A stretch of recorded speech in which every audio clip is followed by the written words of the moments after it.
infamous fear. What's that? It's time to talk about queer representation. When portraying queer characters, there's two basic ways to get it right. Either you make a movie or a TV series that centres entirely around the LGBT experience, whether it be a love story or a coming-out tale. The characters are queer, and the story primarily explores that. However, despite what I may have led you to believe on this show, not every movie or TV series has to revolve entirely around queer issues, nor does every character's essential nature and story arc have to be specifically to do with their LGBT identity. No, some characters are characters first and queer second. Their LGBT identity is part of who they are, and it's shown, but it's not their main storyline.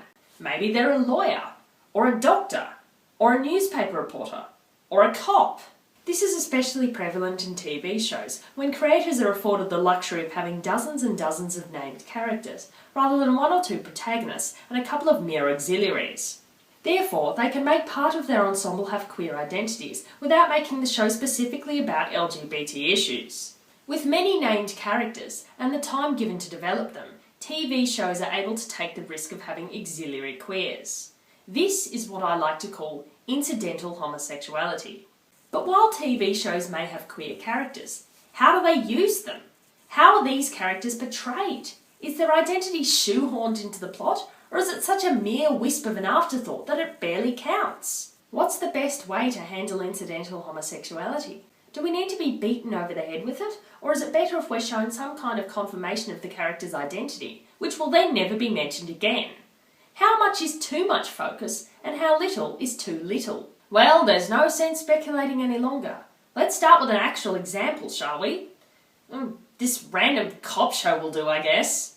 This is Southland.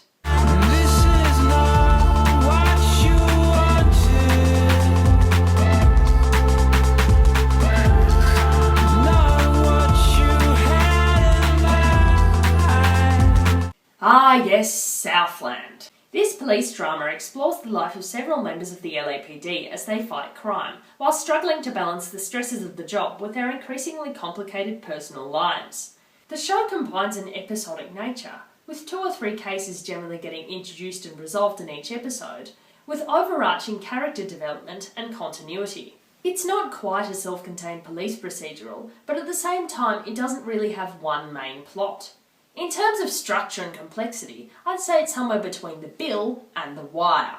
Oh man, that reminds me. When representing queer characters, don't be like The Bill. That show jumped the shark something fierce in the early 2000s, when everyone began sleeping with each other and then shooting each other in the head.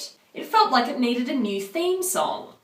We are all dead and we're turning gay. While I'm here, I have to confess that I gave up on The Wire as well.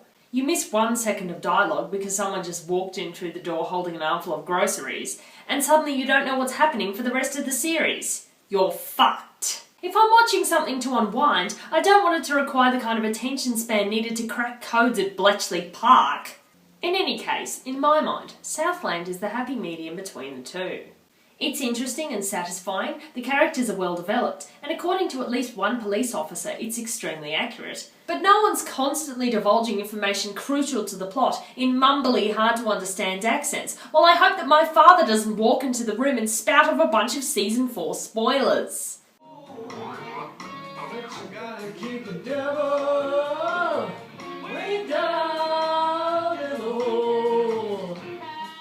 Hey, it's good to see that you're catching up on The Wire, huh? Have you gotten up to the bit where Stringer Bell gets shot yet?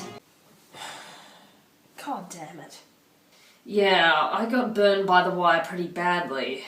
Anyway, there are 4 main characters on the show. Detectives Sammy Bryant and Lydia Adams, Ben Sherman, who starts out as a trainee and eventually becomes a fully fledged cop, and his training officer, John Cooper. Ben Sherman is our audience surrogate, and is Southland's equivalent to Gladys from Bomb Girls. Sexually hyperactive, overly idealistic, in the spotlight, and rich enough to not have to pursue this kind of work. People become cops for 2 reasons, all right? They need the paycheck, but they like to carry a big gun and tell people what to do. All right, now you surely don't need the money. I don't think you're a freak. So what the hell are you doing here? I'm a cop, same as you're a cop. Oh, bull, Richie Rich. If Ben Sherman is Gladys, John Cooper is Betty. He's got a past he doesn't like to talk about, he's very experienced in what he does, and he's determined to be a mentor towards others. Like Betty, he's also gay, and like Betty, being gay isn't the sum total of his character. No, what's more important to John Cooper's storyline is his day-to-day struggles with his job, as someone who has to not only see awful things, but has to live with them, while dealing with the constant crippling companionship of his severe back pain, something he tries to manage by taking dangerous amounts of painkillers. He puts far more effort into hiding his back pain than hiding his homosexuality, as it's far more of an issue for him, and it's also far more likely to make him lose his job. Alright, help me out. What? Give me your goddamn hand.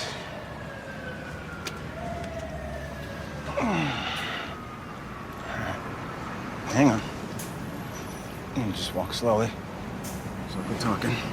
This is ridiculous. You need to get to a hospital. Rest. You need help. Shut up. If he's that bad, we need to take him to a hospital. Can't take him to a hospital. Take him to a hospital, he's done. He's out of the field. Then what the hell do we do with him? I got some pills at my house. You need a doctor. Just take me home now!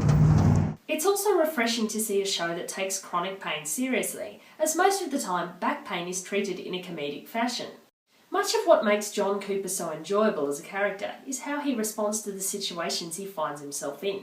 He's compassionate towards the vulnerable, aggressive and commanding towards those who deserve it, and bitterly, beautifully sarcastic towards those who are wasting his time. Step away from the car, sir. I just told you I have an appointment. I need a ride right now. We're not a taxi service, sir. Fine, call me a cab. You're a cab. I told him to put Denise. You mumbled it. Shut up. So, you wanted Denise and he put Dennis. This is why you called the police? I look like a faggot to you? I don't know. What's a faggot look like? You with me? Kinda. Did you assault this man? No. Yes, a little, but he liked it. That's a lie! She told me she was a librarian. We met at the book fair last night, and yeah, we screwed, but then she wouldn't let me leave until we did it again and again and again! You said you read the Marquis de Sade! Howard said he read it and he liked it! Wait, is that Lucy from Twin Peaks? Agent Cooper, I've got a call for you from a Mr. Albert Rosenfeld. Sounds like long distance. And he's in law enforcement and he's called Cooper? Ma'am, please cover yourself. Maybe you should cover me, General Cooper. In a storyline ridiculously similar to something from Girls with Slingshots? General Cooper. Agent Cooper. What is going on? However, while it may not be the crucial core of his character, Cooper's homosexuality isn't just something that I've spun out of thin air. It's something we're made aware of on a few occasions, such as Cooper's frequent visits to the most subdued gay bar ever and fleeting glimpses of his partner, as well as his reticent acknowledgement of his sexuality to Sherman. However, above all else, his sexuality is incidental, background detail for Cooper's character, rather than the driving force of his storyline. But while Cooper's homosexuality is treated in a mature and matter-of-fact way, devoid of histrionics and sniggering, is it depicted as any way equal to the heterosexuality constantly going on around him? Sadly, no. Unlike the other cops who frequently talk about their families, rant about their ex-wives and husbands, and boast about one-night stands, Cooper carefully avoids any kind of discussion of his personal life, with the kind of disguised discretion typical of people in the closet. My old lady's got some friends, all right? Fat ones, skinny ones, brown ones, white ones, freaky ones. All 31 flavors. We can fix you up. You know me, the streets. They've always been my significant other. The only people who he tells are his two female colleagues, Chicky and Jessica, presumably because he feels they're not likely to judge him. I requested you. And why's that? I just got tired of getting hit on. Heard you wouldn't be a problem. Really? And Ben, who looks so much like a twink that Cooper probably assumed that he'd understand. Towards everyone else, he's incredibly careful not to let anything slip. You can understand why, considering that some of his colleagues could probably use some sensitivity training. No problem with the lipstick, lesbos, okay? That's hot. It's the dyke thing when they get all butch and shit. It just makes my, butt pucker. Dykes, huh? Yeah. What are you doing? Applying pressure to the EMTs. It's a gay bathhouse, man. You want to get AIDS? Leave Nate to Tammy? Let the EMTs handle it. Here, apply pressure. Use your head. Seriously, Ben?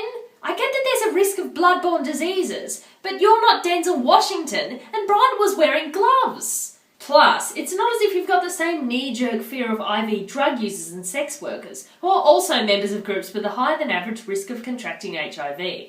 There's reasonable risk, and then there's unreasonably douchey. Anyway, in regards to Cooper's reticence about talking about his personal life, even people who are mostly out tend to be a little guarded in certain situations, particularly when they're meeting new people who they know they're going to have to work alongside.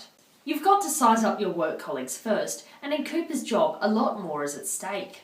These are people Cooper has to depend upon with his life, so for him to reveal something about him that they might not like is probably too much of a risk. Plus, it's up to a person to decide for themselves how out they want to be and whom they want to be out to. And Cooper is probably just a private sort of person. Now, that's fine. Being closeted at work is one thing, but it's almost as if the show itself is closeted. We're treated to long-winded scenes of Sammy's obnoxious wife, the most irritating TV character since Marie from Breaking Bad. You better just back off, okay? My husband is a DEA agent. Oh, I thought he was an astronaut or an illustrator. You better get your crazy lies straight. You're gonna have to leave. Don't touch me. My husband is a detective on the Los Angeles Police Force!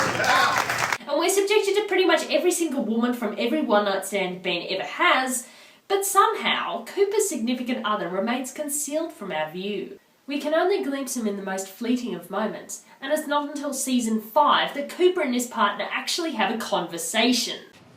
Maybe April. We rent a house in Palm Springs. Use up some of your days. I don't know. No, you never do.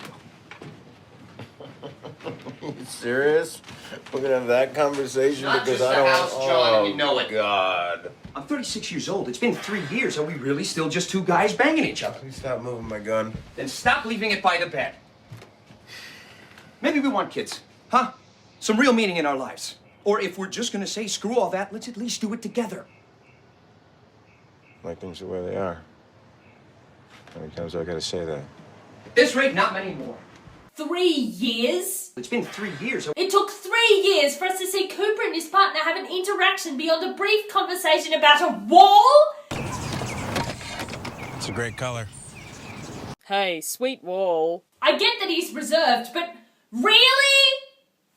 This isn't End of Watch, where we only get to see what the characters want to show us. This is a show where every other character gets their personal home life depicted, or at least discussed, and this is the best we get? Andy from Philadelphia got more screen time with his partner in the movie, and that movie was cringeworthy and terrible! Other shows tend to portray the incidental homosexuality of their characters with more balance. In Southland's case, the show errs far too much on the side of caution, thus making Cooper's relationship seem diminished and non-existent as compared to the relationships and dalliances of all the other characters. Hell, he gets so little opportunity to be gay that some viewers had no idea that he was. When it comes to incidental homosexuality, for some reason, lesbians tend to fare better in terms of actual screen time.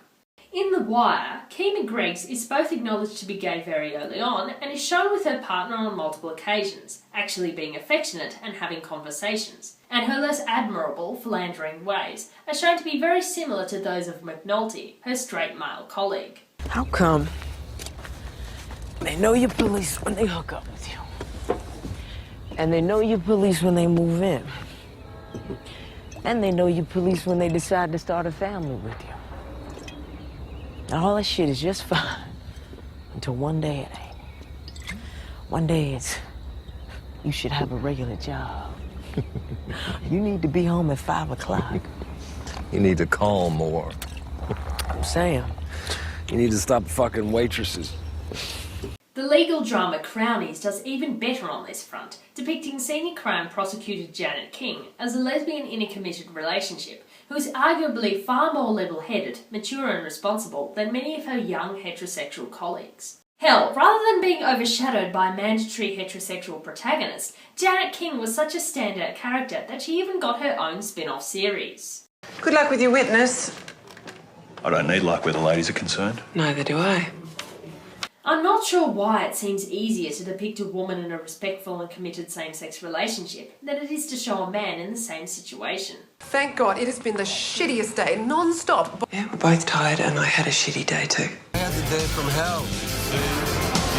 Got arrested. I had a crap day too. Maybe audiences are far more used to the idea of women engaged in the domesticity of bill paying and child rearing and putting leftover dinner away in the fridge than they are seeing men in the same position. Maybe it's to do with the stereotype that women are more interested in love than sex, and women love commitment and men don't. So two women together will be doubly committed, but two men together would be far less committed than even your most stereotypical Adam Sandler-esque deadbeat man-child. So yes, no conversations over the washing up for John Cooper. No discussing family arrangements or workplace difficulties, or anything that would suggest that he even knows the man that he's sharing his bed with. He definitely avoids commitment, but I refuse to believe that he avoids talking to his partner at all. His relationship is not afforded the respect or the screen time that it would have been given if he'd been straight, or a lesbian, rather than a gay man. I think you can see why this is a problem.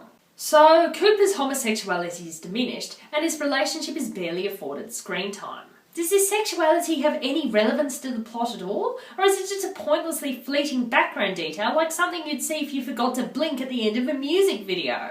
While Cooper remains reserved and circumspect about his personal life, there's a couple of occasions where his experiences of being a sexual minority actually come into play. Granted, we never actually see anything to do with his coming out process, which happened several years before the events of the show, and was probably a fairly gruelling experience that happened quite late in his life, given that he was at one stage married to a woman. We don't know what it took for Cooper to come to this point, but given his relationship with his father, I'm sure it was awful for him. I used to pray you'd kill yourself, because I rather would have seen you dead than had a faggot for a son. Still, at least he's now secure enough about his sexuality to be matter-of-fact about it. He's shown to be very understanding towards other members of the queer community, and there's a very notable storyline where he tries to use his personal experience to help someone, when a teenager tries to kill himself after suffering from homophobic bullying. Sound familiar? I told him that I had thought about hurting or killing myself, and his response to me was, well, why don't you just shut up and just do it or something. I can absolutely tell you that it gets better. It definitely gets better. It gets better. It gets better. It really does get better. It does get better. Things get way better. Everything is If it was Mike, I'd tell you to do it. All right? But it's not. It will get better. You don't know! I do know! It's gonna get better! I know, Mike. You're gay? Yeah. However, this storyline is almost a brutal subversion of the It Gets Better campaign. While Cooper, more than many others, has actual personal experience with the struggles that queer youth often face, it's impossible to deliver a promise like that, because no one can possibly know everyone's individual circumstances. Maybe for this kid it's going to get worse before it gets better. Maybe telling someone that it gets better without giving them any advice or resources for how they can actually make it better doesn't really help. It's a well-intentioned message, but it feels like a reckless underestimation of the real causes of youth suicide, as well as not offering anything that actually might have a long-term impact. And some of the people who espouse that message have never experienced anything even close to the difficulties that some of the people receiving it will. And now you know why I haven't done an It Gets Better video. Still, Cooper does the absolute best he can given the circumstances. He didn't just record a YouTube video, he actually grabbed someone diving off a rooftop. Later in the hospital, he talks further to Mike and seems to make an impact. That stuff you said to me on the roof, it's true, right? Yeah. It's tough being a gay cop. I got a lot of problems, kid. Being gay isn't one of them.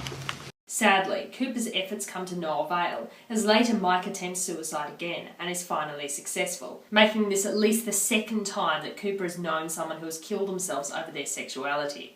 Friend killed himself? Yeah. Shot himself in the garage. Have any idea why? Clark was still in LA. We'd go on double dates together. Me and Wendy, me and Lori. After Lori and I split up, I'd see Clark out at gay bars. He'd ignore me. Well, great. And here was I, thinking that I wasn't going to have to wear this. And what about the validity of Cooper's message, that life improves? Well, he certainly started off in a very dark place, in one of the most unsupportive environments a queer kid can ever find themselves in. So yes, I'd say that he probably knows far more from personal experience than Kesha ever will. It's just a shame that in this circumstance, the message didn't work. But it's one of the series' best examples of what it truly is to be an incidentally queer character. It may not be Cooper's whole life, but it's a significant part of who he is as a person. And in the 5th series, the writers begin to explore that side of him a lot more. Hell, the moment when he finally lets his homophobic partner know can only be described as priceless. I come here all the time.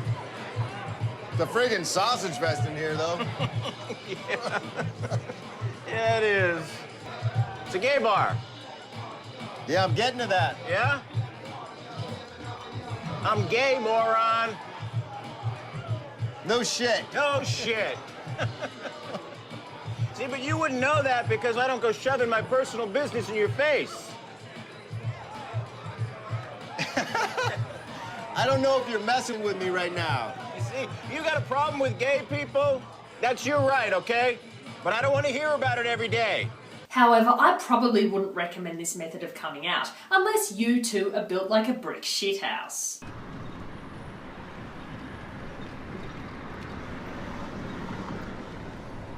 Incidentally, queer characters are a great way to represent queer people as, well, people, who actually have personalities and do things, rather than have their whole lives revolve entirely and exclusively around who they want to sleep with. Southland may have afforded us one of the most interesting incidental gay characters on TV, but there's always room to move forward. For one thing, equality is needed in terms of the treatment of queer characters as opposed to heterosexual ones. It'd be one thing if there were more than one notable queer character on the show, but Cooper is the only one, and his relationships and sexuality aren't afforded the same importance as those of just about everyone else, even people whose sexual liaisons we could have quite happily have merely implied, or just skipped over altogether. Yes, I'm looking at you, Ben. Yes, I'm definitely heterosexual, just look at all of this heterosexuality, Sherman. Just stop. It's pretty astounding just how rare incidentally queer characters can be. Take a show like Breaking Bad, which has a huge number of named characters, and not one of them is unambiguously queer, which is reasonably statistically unlikely. I'm just hoping incidentally queer characters will become more common in the future. Not every character in movies or TV has to be heterosexual or cisgender by default, and John Cooper is a great example of a character who just happens to be gay. I only wish they'd let him be a little more gay than he's allowed to be. So that was Southland, an excellent cop show with an admirable but not quite perfect representation of an incidentally gay character. If you like police procedurals, give it a watch. It's got more than enough in terms of engaging plot lines, amusing moments, and seriously good characterisation. Also, Lucy Liu forcing an obnoxious kid to perform Nicki Minaj in public. Boy, you got my heartbeat running away. I can't hear Beating you. like a drum and it's coming your way. How can you pass that up? And now, if you'll excuse me, I'm off to watch Janet King. So you came out, Now, how is your wavering life? Soon will shimmer your golden future. Go